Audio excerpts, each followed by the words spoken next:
Nggak bisa tiba-tiba. Ya, Assalamualaikum warahmatullahi wabarakatuh. Selamat sore teman-teman semua.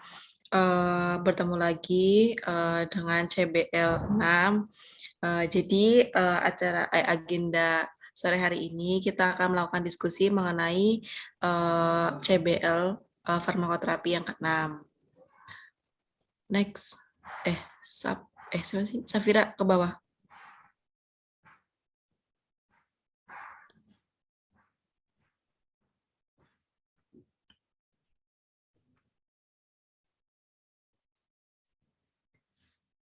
Bisa tolong gedein nggak, Sap?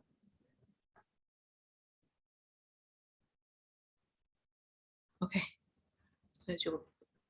Cukup. Ya, baik teman-teman semua. Ya, sebelumnya perkenalkan di sini saya Hanum Amelia Fahmi selaku moderator dan dibantu oleh Safira Nabila selaku notulen, dan di sini juga ada Reva Rama Izati NIM 064, terus kemudian ada Wahyu Restiani NIM 066, terus kemudian ada Emira Ifat NIM 067, terus kemudian ada Destiana Ramadanti NIM 068, dan Maitsari Hadatul Aisi NIM 069. Ya, jadi diskusi kali ini kita mendapatkan kasus di mana kasus ini tuh mengenai kardiovaskular. Namanya tuh Tuan SH, umur 77 tahun, terus kemudian berat badan 60 kg. Pasien tersebut itu dirawat pada ruang ICU, terus kemudian dia pada ini apa namanya? Ruang jantung, terus kemudian oleh dokter penanggung jawabnya itu ada Dokter Abraham Avicenna, spesialis jantung, terus kemudian diagnosis dari kasus tersebut itu adalah UAP omianteroseptal, CAFDM, hipertensi, BPH, dengan riwayat penyakitnya itu adalah DM dan hipertensi. Terus kemudian ada riwayat obatnya, yaitu ada Glimepiride 1 kali 2 mg, terus kemudian pioglitazone 1 kali 1 tablet, dan metformin itu 2 kali 500 mg.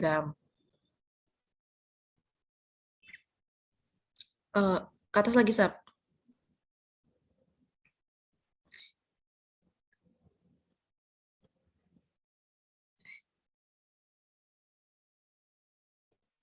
Ya, cukup.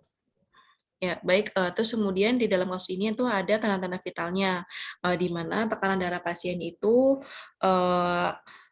dengan nilai normal tekanan darah pasien itu nilai normal di tekanan darah pasien itu kan 120/80 mmHg. Nah, pada tanggal ke-6 itu tekanan darah pasien itu 121/73, terus kemudian tanggal 7 itu 135/70, terus kemudian tanggal 8 itu 127/60, dan tanggal 9 itu 103/60, terus kemudian tanggal 11 itu 133/67. Dapat disimpulkan bahwa tekanan darah pasien itu di sini naik turun ya teman-teman, dan termasuk dalam kategori tinggi di atas nilai normal. Terus kemudian untuk nadi pasien tersebut itu di mana nilai nadi itu nilai normal itu 80 sampai 100, dari tanggal 6 sampai tanggal 11 itu nadi pasien itu rendah, kecuali tanggal 9 itu 85 itu masih dalam batas normal. Terus kemudian untuk suhu pasien itu termasuk normal karena nilai normal pasien itu nilai normal dari suhunya itu ada 36, terus kemudian ada respirasinya itu dengan nilai normalnya itu 16 sampai 22, sedangkan dari tanggal 6 sampai tanggal 11 itu respirasi dari pasiennya itu sekitar 12 sampai 22 yang masih termasuk kategori normal. Terus kemudian pasien itu juga mengeluhkan nyeri dada pada tanggal 6 itu sampai positifnya itu 3 kali, terus dan tanggal 7. Terus kemudian semakin hari itu nyeri dada itu semakin membaik. Terus kemudian begitu juga dengan sesak nafas itu paling sesak nafas itu pada tanggal 6, kemudian seiring berjalannya waktu tanggal 9 itu sesak nafas itu sudah tidak ada. Terus kemudian ada retensi urin itu dimulai pada tanggal 8, sedangkan tanggal 11 itu sudah tidak ada.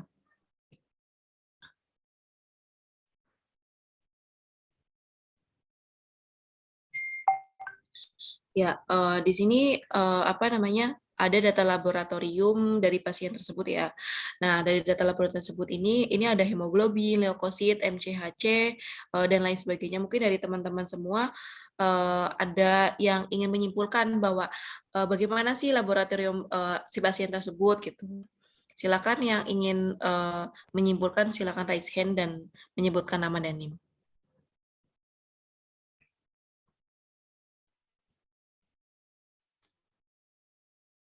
Ya, silakan Emira. Perkenalkan, aku Emira, NIM 67. Itu untuk hemoglobin. Hemoglobin itu kan kurang, tapi yang di MCV-nya itu masuknya normal. Berarti kalau nggak salah sih, kalau misalnya nilai HB-nya rendah tapi MCV-nya normal, itu masuknya anemia normositik. Seperti itu.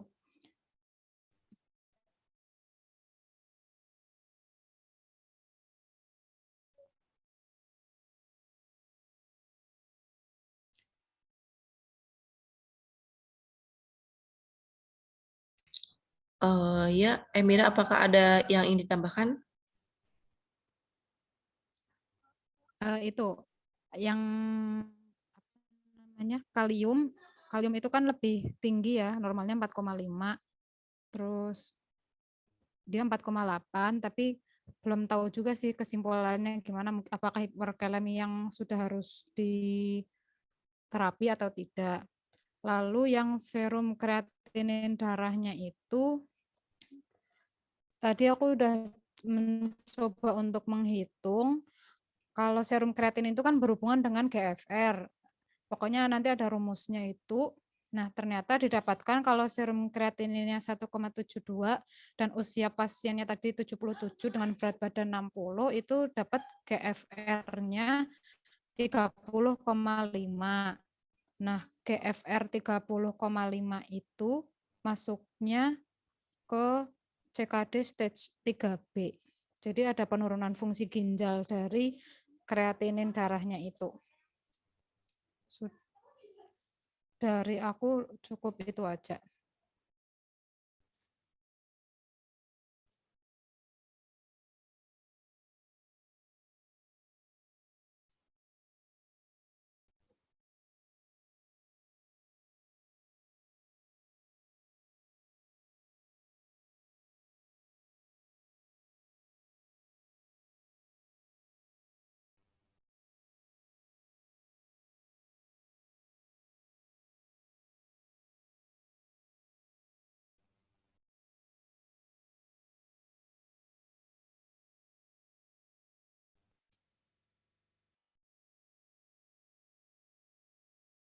Oh ya, terima kasih Emira atas masukannya.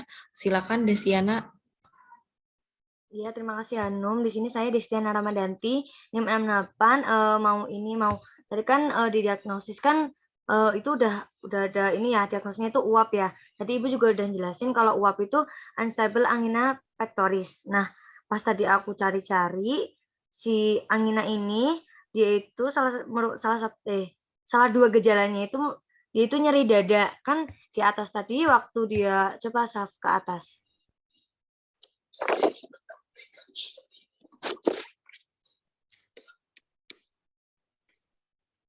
Ya, naik ke atas. Lagi ke yang ini yang dia sesek. Nah, di sini. Ke ituan. Ke atas lagi dikit. Ke bawahin dikit. Nah, di sini kan Suara aku kedengaran nggak? Suara aku dengar Mbak. kedengaran nggak? Oh, oke. Tadi agak nge-lag. Nah, di sini kan bisa dilihat ya nyeri dada pasien itu di tanggal 6, 7 sama 8, 6 sampai 9. Nah, tadi aku waktu cari-cari itu angina itu salah satu gejalanya itu nyeri dada. Jadi, untuk nyeri dadanya ini kemungkinan dari si uapnya itu atau angina itu. Kemudian sesaknya juga itu merupakan salah satu gejala dari si uapnya itu juga gitu. Jadi untuk anginanya itu gejalanya itu atau subjektifnya itu nyeri dada dari tanggal 6 sampai tanggal 9. Terus juga untuk sesaknya dimulai dari tanggal 6 sampai 8. Gitu Hanum sama Safira. Aku baru nyari. Oh ya, Terima Ya, nah, kasih. ya, terima kasih Desiana buat masukannya. Mungkin teman-teman ada masukan lagi. Ini kan udah ada di situ kan tadi menyimpulkan bahwa nyeri dada dan sesak itu termasuk dari gejala UAP-nya itu sendiri itu ya. Terus kemudian ke bawah lagi Sab.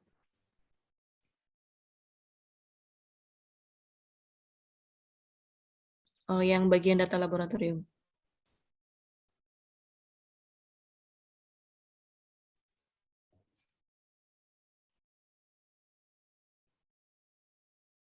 Ya, cukup. Mungkin tadi kan Mbak Emel juga udah memberi masukan bahwa buat yang hemoglobin sama MCV-nya ya. Nah, terus kemudian ini kan masih ada beberapa data laboratorium ya teman-teman yang masih belum disimpulkan bahwa uh, gimana sih data laboratorium pasien, apakah emang meningkat, normal ataupun rendah. Mungkin dari teman-teman ada masukan, silakan bisa raise hand.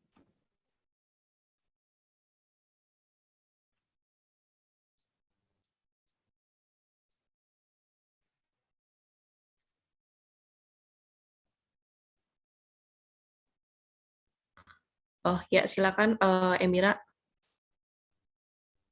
Halo, cek.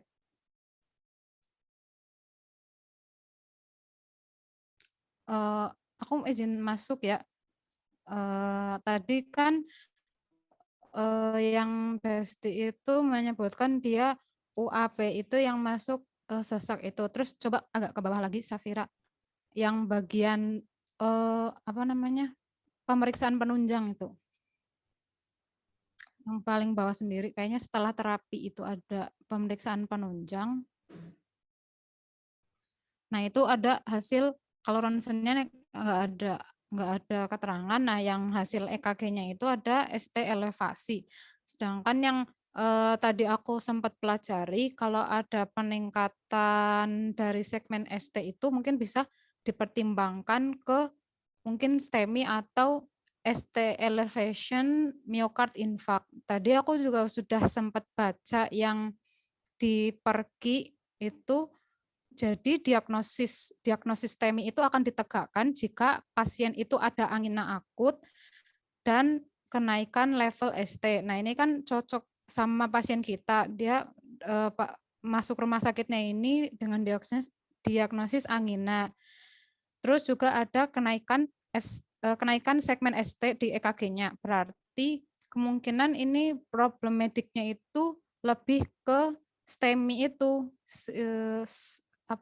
ST elevation myocard infarct itu. Jadi mungkin nanti kalau nyari guideline terapinya untuk mencocokkan ke pasien itu lebih fokus ke STEMI aja dibanding yang UAP-nya. Seperti itu aku nambahinnya. Yang lain ada tanggapan nggak? Oh ya, baik. Terima kasih Emira buat masukannya. Mungkin teman-teman yang lain ada masukan lain?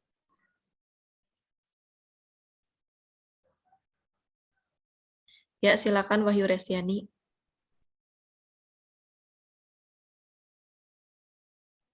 Perkenalkan, nama saya Wahyu Restiani, NIM 066. Ini buat yang data laboratoriumnya ya, leukositnya di sini kan leukosit pasien pada tanggal 7 itu 7.400. Nah, nilai salah. Di sini kalium pasien kan di sini tanggal 7 itu 4,8. Kemudian nilai normalnya itu 3,4 sampai 4,5. Berarti di sini pasien ini ya kaliumnya tinggi. Kemudian ureumnya juga di sini pasiennya tinggi ya. Pada tanggal 7 ini kan dia 63,89. Udah sih itu aja. Bisa lanjut ke pengobatan pasien. Oh ya, baik. Terima kasih buat Wahyu Restiani. Selanjutnya, bawa lagi, Sab. Ya, ini ada beberapa terapi yang diberikan buat pasien. Yang pertama itu pada tanggal 6 itu pasien itu mendapatkan injeksi furosemid, injeksi ranitidin, CPG loading, spilat loading, dan ISDN. Nah, selain itu juga pada tanggal 7 itu pasien pada tanggal 7 itu sampai pada tanggal 11 pasien itu mendapatkan injeksi Arixtra, terus kemudian Miniaspi, CPG, Atorvastatin, Vibloc, Kandesartan, Kompolak, terus kemudian ada Alprazolam, terus kemudian ada Glimepirid, Metformin. Saf, ke bawah lagi.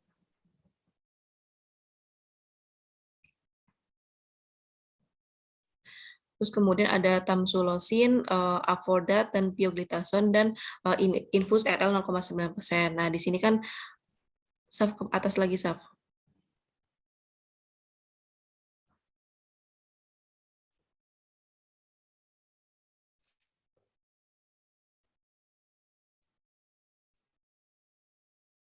Ya, cukup. Nah, cukup. Ya, ini kan terapi pasien yang didapatkan oleh pasien ya. Nah, di sini mungkin teman-teman masih masih kurang masih asing ya, Vibloc itu isinya buat apa gitu. Mungkin dari teman-teman sendiri di sini ada yang udah mencari Vibloc tuh kandungannya tuh apa, terus kemudian fungsinya buat apa, ataupun seperti Kompolak ini tuh mengandung apa. Yang mungkin yang ingin mengasih masukan silakan raise hand. Oh ya, silakan Maitza. Ya, izin. Bentar. Nanti diketik ya hasil pembahasannya apa aja sama namanya. Ya. Ya, jadi ntar saya kan bisa menilainya dari situ. Soalnya nggak bisa ngikutin sepenuhnya loh. Soalnya harus ke join ke yang lain dulu. Ya, baik. Silakan.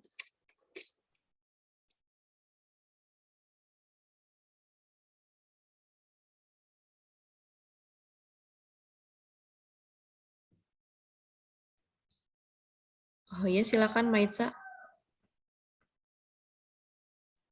Suara aku Ya. kedengeran nggak?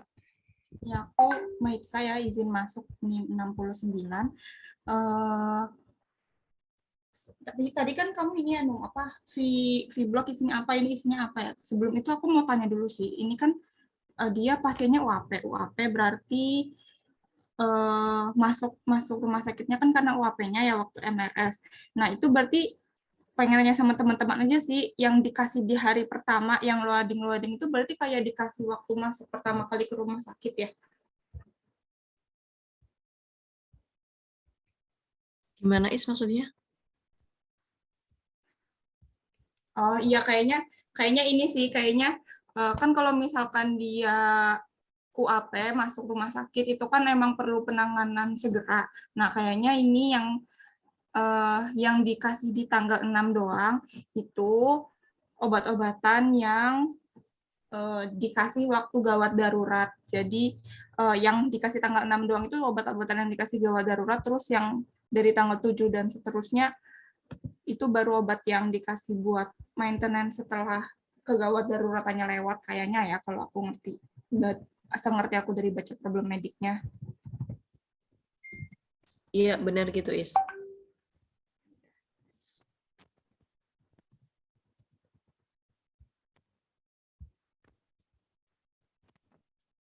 Terus berarti ngelengkapin aja deh sekalian, itu kan berarti yang tanggal 6 itu kan ada furosemid, itu kan furosemid, diuretik, ranitidin, H2RA, CPG itu clopidogrel kan ya? Ya, Ya, yang CPG itu. Iya, CPG itu clopidogrel, terus aspilat itu aspirin kan ya kalau nggak salah. Sama ISDN, obat-obatan buat infark miokard, buat UAP, buat STEMI. Mungkin aku itu aja dulu deh, Nung. Ya, terima kasih Maitza. Silakan ada yang lain. Tadi Reva udah sempat raise hand. Apa mau ada masukan? Belum, tadi udah ditanyain oleh Ais. Iya, baik. Mungkin aku nambahin ya sedikit. Jadi ini kan di tanggal 7 itu pasien itu dikasih Vibloc ya. Nah, yang aku cari itu Vibloc itu kandungannya itu ada Vibloc itu adalah kandesartan, maaf,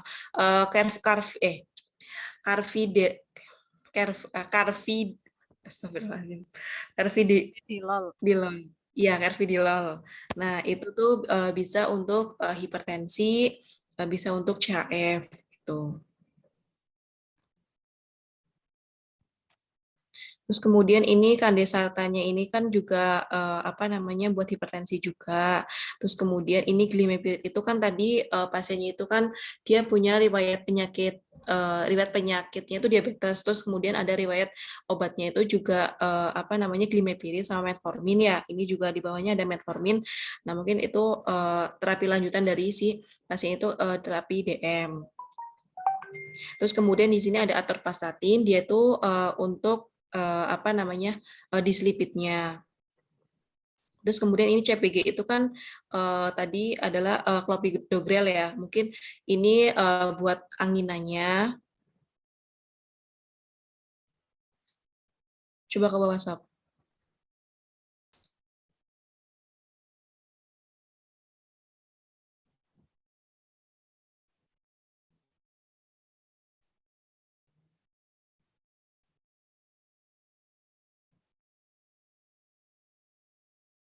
Terus kemudian di sini juga ada tamsulosin, afordat, sama pioglitazone. Nah, untuk pioglitazone sendiri itu dia juga bisa dia itu apa namanya buat di apa namanya riwayat obatnya juga pasien itu kan juga dikasih pioglitazone ya. Nah, mungkin dari sini Pak dokter itu merekomendasikan karena untuk melanjutkan dari si riwayat obatnya itu berdasarkan riwayat penyakit pasiennya.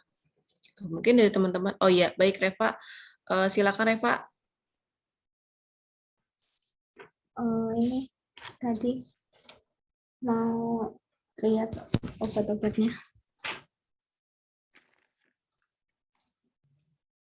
Sebentar. Nah, kalau di ini, kan pasien kan ini ya, ada peningkatan, ada elevasi ST ya, berarti kan masuknya ke STEMI ya. Nah, ini kalau dari pergi itu pasien, ini kan dapat apa aja nih? Injeksi furosemid, injeksi ranitidin, CPG loading, sama aspilate loading, sama ESDN di hari pertama aja ya. Nah, pasien kalau misalnya berarti kan kalau cuma hari pertama aja berarti kan pasiennya akut ya. Oh ya, saya Reva nih 64. Nah, pasiennya akut. Nah, kalau misalnya pasien akut itu biasanya kalau tata laksananya di UGD ini satu ada bed rest total, pemberian oksigen 2-4 liter per menit, terus habis itu pemasangan IVFD, terus habis itu bisa diberikan obat-obatan aspilate 160 mg itu dikunyah, terus clopidogrel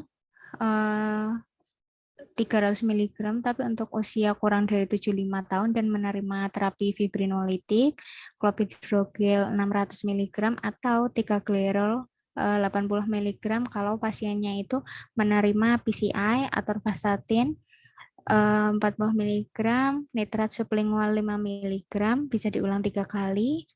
Kalau ada keluhannya itu tuh persisten, jadi terus-menerus. Terus morfin 2-4 mg. Itu diberikan morfin kalau pasiennya itu masih nyeri dada.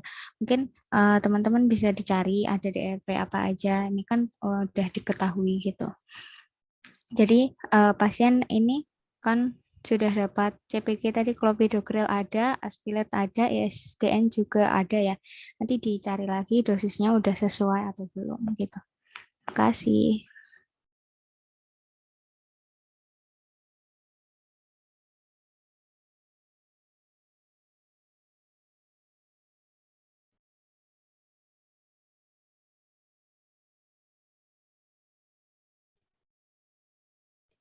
Reva mau nanya lagi. Tadi yang clopidogrel kayaknya banyak banget. Mbak? Siapa yang clopidogrel tadi kayaknya ada banyak dosis itu ya. Tadi aku agak nggak begitu dengerin, berarti tuh pilihannya clopidogrelnya gimana, Rev? Kalau di ini perk itu pilihannya ada dua, Mbak. Ada yang 300 miligram sama 600 miligram. Nah, kalau yang 300 miligram ini kalau pasiennya itu tuh menerima fibrinolitik. Nah, kalau 600 miligram itu kalau pasiennya itu menerima PCI. Nah, ini nggak tahu nih pasiennya nanti bakalan menerima fibrinolitik atau PCI. Terus kalau yang 300 itu biasanya untuk pasien kurang dari 75. Mungkin kita cari dulu pasiennya bakalan menerima fibrinolitik atau PCI gitu. Atau udah Fibrinolitik nemu, itu Mbak? Kurang contohnya dari apa ya? 75 apa? Kurang dari 75 tahun usianya. Kalau kita berapa ya? Kita 70 berapa ya? 77. 7. 77. Oh, Izin berarti tanya, enggak. Oh iya. tadi Reva untuk fibrinolitik clopidogrelnya berapa miligram? Kalau untuk pasien yang diberikan fibrinolitik, clopidogrelnya yang diberikan 300 miligram. Ya, oke. Oke.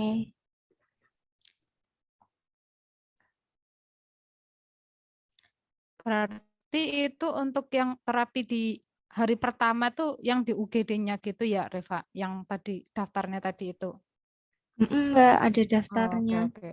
Coba nanti Gitu. aku mau cari yang pasti kan kayaknya ada terapi yang setelah hari pertama gitu kan ya harusnya ya. Nanti coba deh aku cari yang Itu hari. coba lihat di perki aja, Mbak. Oke.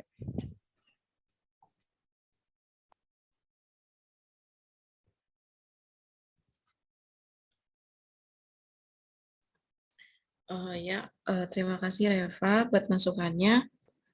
Mungkin di sini disimpulin dulu berarti di RP-nya itu berarti ada HT dengan CAF, terus kemudian ada DM juga, terus kemudian ada angina, terus kemudian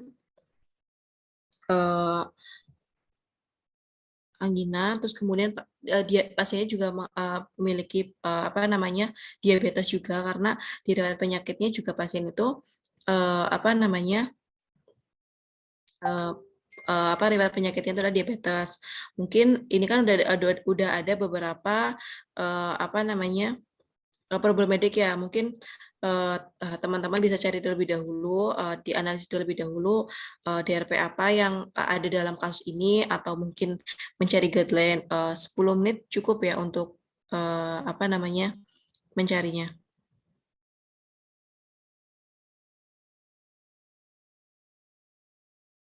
Oke, aku kasih waktu 10 menit sampai 15.48 ya buat nyimpulin apa namanya teman-teman nyari apakah ada DRP apa gitu seperti itu.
Mau masuk dulu, tadi itu yang dari Reva itu tadi, setelah aku lihat lagi tadi yang guideline-nya itu, kayaknya, tadi kan Reva bilang kalau klopidogrel itu ada 2 pilihan antara 600 sama 300. Nah, ternyata aku baru baca itu yang 300 itu kan, nah itu tuh yang kurang dari 75 tahun, sedangkan pasien kita kan 77 tahun. Jadi aku sih lebih menyarankan kita pakai guideline yang 300 yang 600 miligram. Sedangkan pasien di sini itu kan yang didapat hari pertama itu kan 300 miligram, padahal harusnya 600 miligram. Berarti mungkin aja ini ada DRP underdose gitu. Jadi dosisnya kurang dari 300 ke yang diberikan 300 terus yang didapatkan harusnya 600. Itu yang untuk yang di UGD hari pertama ya, yang hari kedua itu aku belum sempat nyari lagi. Udah, terima kasih. Ya, terima kasih buat Emira. Silakan Wahyu Restiani. Iya, jadi di sini tadi kan aku cari-cari DRP di hipertensi ya. Di sini kan pasiennya ini dikasih Vblok. Vblok itu kan isinya carvedilol. Nah, dia itu kan carvedilol itu kan beta blocker ya. Nah, ini tuh untuk mengatasi hipertensi sama disertai CHF. Nah, pas aku lihat cek-cek dosisnya itu ternyata dosis dari carvedilol ini terlalu terlalu tinggi, jadi overdose. Jadi setelah aku baca di sini menurut Perki itu pasien yang mengalami STEMI itu yang mengalami penurunan fungsi ginjal itu dosisnya itu 2 kali 3,125 mg. Jadi karena pasiennya ini tadi nilai GFR-nya itu 30,5 terus tergolong CKD stage 3B, jadi untuk dosis Vblok-nya ini bisa diturunin seperti itu. Ya, terima kasih Wahyu Restiani buat masukannya. Terus aku izin menambahkan ya. Jadi Vblok itu kan isinya carvedilol. Nah, dilihat juga dari pasien itu bahwa pasien itu kan juga memiliki riwayat penyakit itu diabetes ya teman-teman. Nah, diabetes di mana carvedilol itu kan merupakan golongan beta blocker. Nah, carvedilol itu yang dari jurnal yang aku baca itu bahwa carvedilol itu kan seharusnya ketika pasien itu diberikan pasien hipertensi dengan CHF, terus itu kan diberikannya ditambah beta blocker. Nah, beta blocker yang aman buat pasien diabetes itu adalah beta selektif. Namun carvedilol itu kan bukan beta blocker yang selektif ya. Berarti dia tuh termasuk beta blocker yang non selektif. Nah, terus habis itu karena carvedilol itu bukan yang selektif, itu tetap dilanjutkan terapi, tapi dengan dosis yang diturunkan. Nah, selain itu juga carvedilol itu juga aman juga buat pasien diabetes dengan dia itu tidak meningkatkan risiko diabetes atau memperparah kondisi diabetesnya. Jadi carvedilol itu tetap dapat digunakan dengan menurunkan dosisnya. Mungkin seperti itu. Mungkin dari teman-teman sendiri, apakah ada masukan? Apakah udah menemukan DRP yang lain? Silakan raise hand. Aku mau nanya itu berarti kan tadi yang dari Hanum itu nambahin carvedilol untuk DM dan HT, sedangkan dari Resti itu untuk sama yang STEMI. Berarti carvedilol itu tuh bisa untuk 2 itu berarti ya? Iya, bisa. HT, DM sama STEMI itu sama-sama menggunakan carvedilol gitu ya, dengan dosis yang betul. Diturunkan. Oh, oke. Jadi carvedilol itu sendiri itu bisa buat hipertensi dengan kondisi pasien CHF, diabetes dengan STEMI juga. Jadi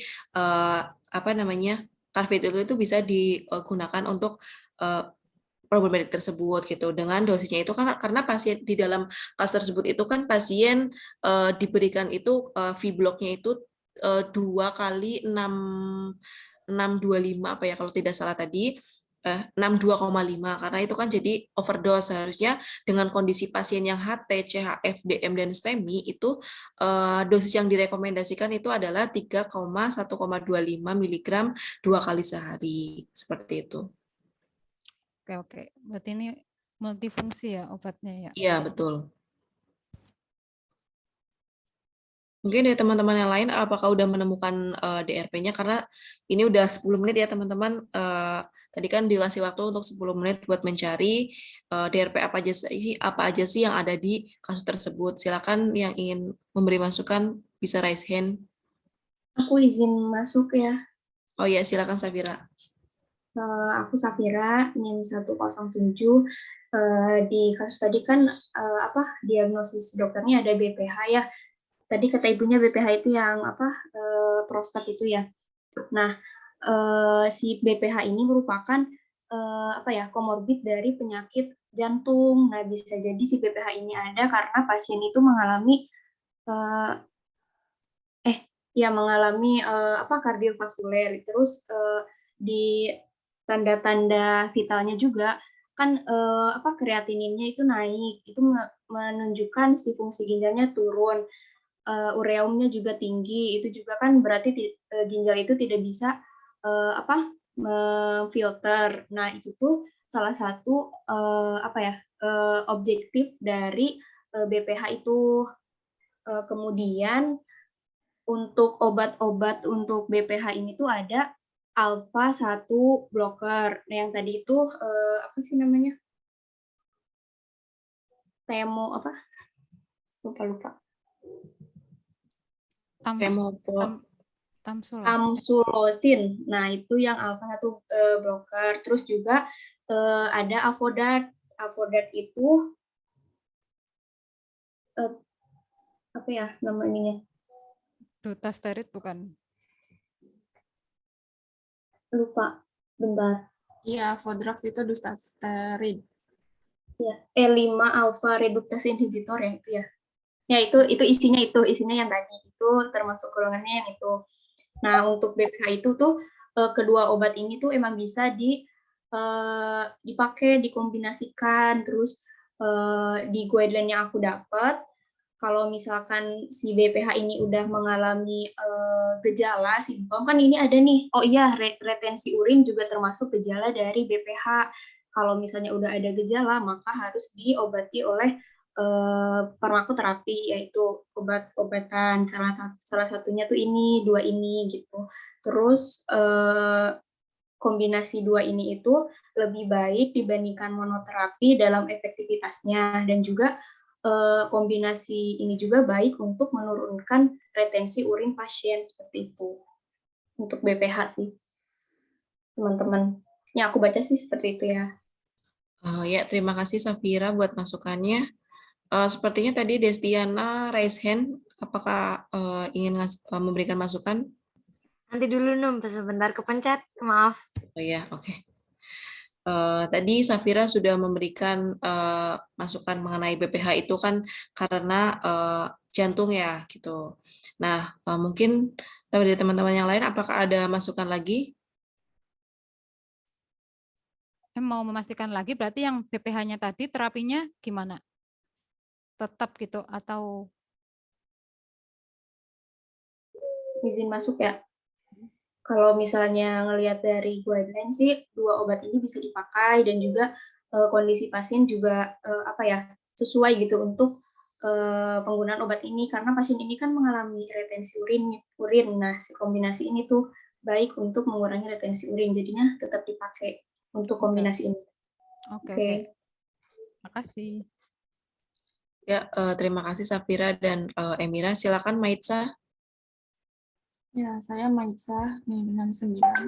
Melanjutin yang tadi dari Safira ya sama Mbak Emira. Tamsulosin sama si Avodart ini kan berarti emang benar ya buat terapi buat BPH-nya udah bener tamsulosin sama Avodrat. Nah, kalau ini kan aku sambil buka di kasus RSP, apa sih kasusnya ya? Tamsulosin sama Avodrat itu baru dikasih di tanggal 8. Dan seterusnya sampai tanggal 9, 10, 11 gitu. Terus kalau misalkan kita lihat di keluhan, kan ada nyeri dada, sesak, sama retensi urin. Nah, justru retensi urin ini tapi dia munculnya baru di tanggal 8. Apa maksudnya tanggal 8 muncul mungkin ya, tanggal 8 muncul terus oh ini kayaknya BPH nih kan. Apa namanya tadi perbesaran prostat, gejalanya retensi urin, terus tanggal 8 plus, tanggal 9 plus, tanggal 10 plus gitu. Nah, ini menurut aku aja sih, karena ini kan obat tamsulosin sama Avodratnya udah benar buat pasien. Tapi pasien kan ini dia geriatri ya, udah mana dia pasiennya geriatri 77 tahun itu udah sepuh banget dan obat-obatan yang lainnya kan juga banyak. Kenyataannya di keluhannya itu masih ada keluhan retensi urinnya gitu loh. Jadi kalau menurutku mungkin si tamsulosin sama Avodratnya ini bisa dikasih jadi satu sediaan yang udah ada dua-duanya gitu. Nah, ada sih sediaan yang udah mengandung tamsulosin sama Avodratnya itu ada. Jadi kalau saran aku dimasukin ke DRP entah itu nanti kepatuhan pasien. Karena tadi kan kita bisa aja berasumsi pasiennya kurang patuh kan karena buktinya masih ada retensi urin, atau mungkin nanti bisa improper drug selection karena pasiennya maksudnya ada sediaan yang lebih memudahkan pasien gitu loh, Pak, sediaan yang sudah mengandung tamsulosin sama Avodrat sekaligus. Jadi dia nanti minumnya tinggal minum satu aja udah bisa menyelesaikan, membantu gejala BPH-nya itu. Kayak gitu nih. Ya, terima kasih Maitza buat masukannya. Mungkin teman-teman apakah Wahyu Restiani atau Destiana ada masukan lagi? Aku mau nanya aja sih, tapi lagi. Oh iya, boleh, silakan. Itu kan pasien dikasih terapi, kalau nggak salah ada atorvastatin gitu ya. Padahal riwayat pasien tidak ada riwayat dislipid, terus data lab tentang lipid itu juga nggak diketahui itu, jadi makanya aku bingung apakah pasien kita tuh sebenarnya membutuhkan atorvastatin atau enggak gitu. Aku masih bingung itu aja. Mungkin ada teman-teman lain yang tahu. Ya, silakan teman-teman. Apakah ada yang menanggapi dari pertanyaan Emira? Silakan jika ingin menanggapi bisa raise hand ya.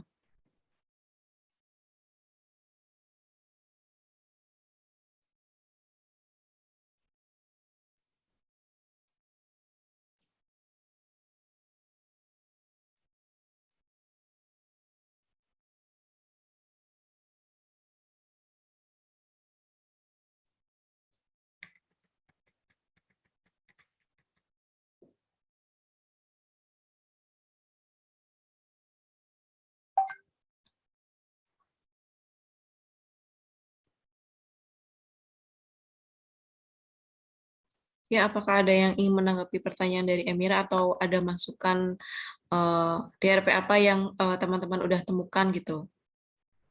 Ya, silakan Destiana. Ya, makasih Hanum. Tadi aku mau nanggapin punya Mbak Emira ya. Tadi kan Mbak Em nanya kalau misalnya atorvastatin itu kan sebenarnya kan yang Mbak Em tahu itu buat lipid, sedangkan kita untuk lipidnya itu nggak ada. Nah, yang aku baca di Perki itu tahun 2016 kalau nggak salah sih. Nah, itu tuh kita kan pakai atorvastatin di hari kedua. Nah, itu tuh ternyata waktu aku cari di Perki, atorvastatin itu bisa buat sisteminya gitu.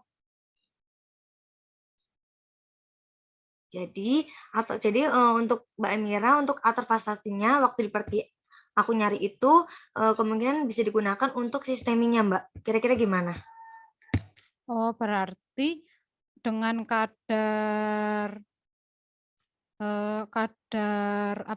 kadar lipid normal, misalnya normal pun tetap dikasih apa tadi, kalau atorvastatin gitu ya, Des, karena itu emang udah paketan dari terapi STEMI yang hari kedua gitu berarti, Des, atau gimana?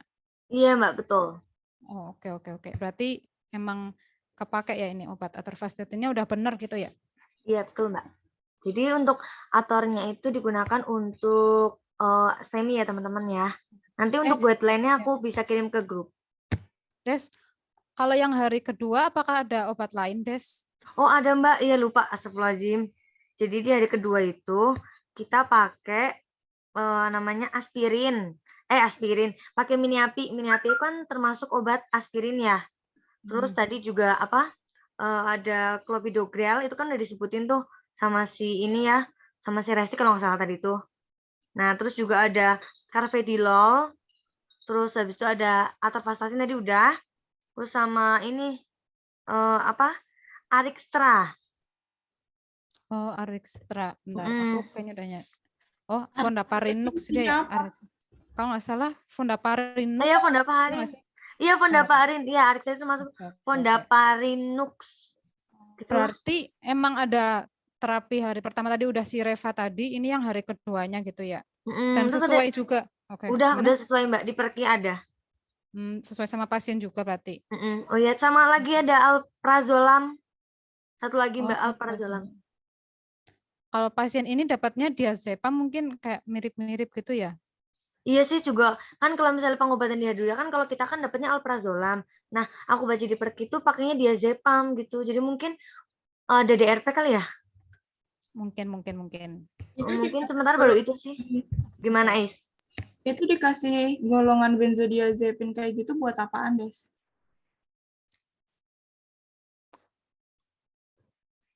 Alprazolam sama diazepam itu biasanya buat, nggak tahu kalau di CBL kemarin sih kan buat tidur ya. Kalau misalkan di sini sih buat apa?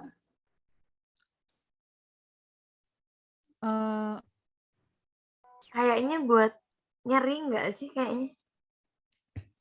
Si nyerinya itu? Karena nyeri banget gitu ya? Iya sih kayaknya ya.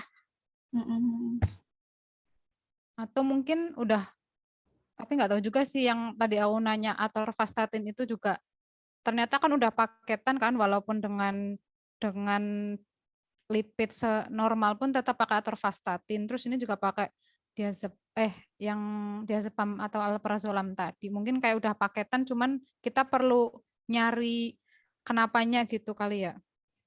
Soalnya kalau atorvastatin itu, kalau seingat aku mah, biar meminimalisir kemungkinan terjadinya sumbatan di dalam pembuluh darah karena lemak gitu loh. Udah STEMI kan, daripada kena serangan jantung terus lewat. Oke. Nggak tahu yang alprazolam. Berarti nanti coba cari aja. Tapi udah ada di guideline-nya, berarti kita tinggal nyari kenapa dikasih. Iya, aku belum nyari, Is, maaf ya. Nggak apa-apa, Des, kan kita diskusi. Oke. Ya, terima kasih buat Emira, Desti, dan Maitza. Silakan, Reva. Mau nyambung ke percakapannya yang tadi udah didiskusiin. Ya kan teman-teman bahas apa tuh? Atorvastatin ya. Nah, ternyata aku baca-baca sedikit sih, baru sedikit ya ini. Di Perki ternyata STEMI itu tuh benar yang disampaikan Ais itu karena ada penyumbatan lemak. Jadi ada plak ruptur gitu loh. Nah, sehingga adanya penyumbatan lemak gitu, dia nyebabin infark miokard. Nah, infark miokard itu kan ada 3, SVT atau VT, STEMI, sama STEMI. Nah, pada pasien ini terjadi peningkatan segmen elevasi ST sehingga masuknya ke STEMI gitu. Jadi biasanya pasien-pasien STEMI emang dikasih obat-obat statin gitu. Terus habis itu di Perki juga tuh disebutin nih tanpa melihat nilai awal LDL pada pasien tanpa mempertimbangkan diet pada pasien. Terus itu terapi statin itu memang harus diberikan kepada semua penderita STEMI, termasuk mereka yang telah menjalani terapi revaskularisasi. Nah, terapi statin yang dipilih, terapi statinnya itu dimulai dari terapi statin dengan intensitas yang tinggi. Nah, itu harus dimulai sedini mungkin. Nah, kan tadi kan yang aku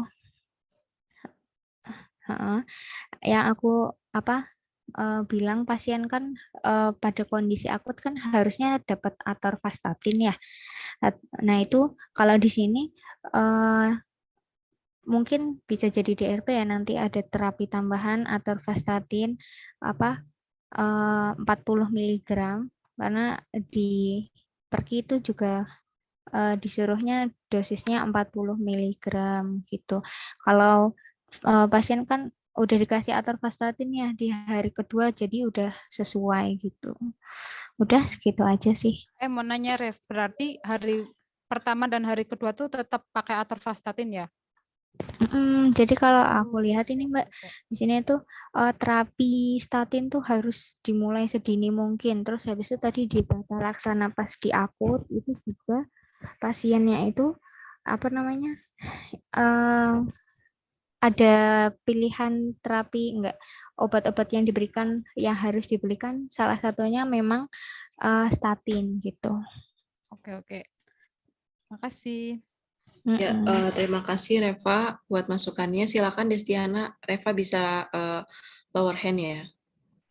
Ya, ini mau lanjutin yang pengobatan sisteminya ya. Tadi aku juga nyari di perki sekalian karena guideline-nya jadi satu. Aku lihat tuh tadi kan si Reva ngomong kan kalau di hari pertama itu ada pengobatan Aspilet kunya yang 160 mg kalau nggak salah. Nah, itu tuh pas aku cari juga tuh ternyata kan di pasien kita itu dapatnya kalau nggak salah 300 mg ya. Nah, itu berarti ada DRP kalau misalnya kalau misalnya kita itu overdosis gitu. Nah, di pergi itu bilangnya kalau misalnya pada pasien STEMI hari pertama di UGD diberikan terapi Aspilet itu sebesar 160 mg. Jadi untuk plannya si Aspiletnya itu diturunkan menjadi 160 mg gitu. Terus untuk monitoringnya itu bisa dimonitoring jantung sama kardiaknya.